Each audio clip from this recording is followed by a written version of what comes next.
वीरेंद्र सहवाग के दिल से पाकिस्तानियों की मोहब्बत न निकल सकी। लाहौर में दुकानदार ने शादी के लिए 35 सूट खरीदे, इसरार पर भी पैसे नहीं लिए।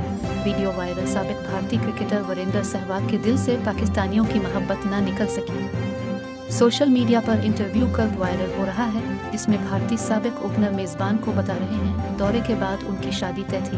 मैंने पाकिस्तान में कुछ लेडीज सूट और लेडीज सैंडल्स की खरीदारी का प्लान बनाया।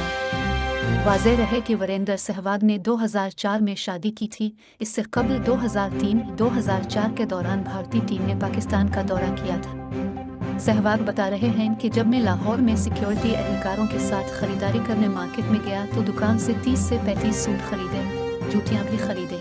इसी दौरान पैसे देने की बारी आए तो दुकानदार ने पैसे लेने से इनकार कर दिया। उन्होंने मजीद कहा कि दुकानदार ने यह कहकर मुझसे पैसे लेने से इनकार कर दिया कि आप मेरे मेहमान हैं, हम आपसे कैसे पैसे ले सकते हैं। इसी दौरान मैंने दुकानदार को कहा मुझे 1-2 सूट फ्री में दे दो, लेकिन मुझे 30 से 35 सूट लेने हैं, मगर दुकानदार नहीं माना और उसने तमाम सूट मुझे फ्री में दिए।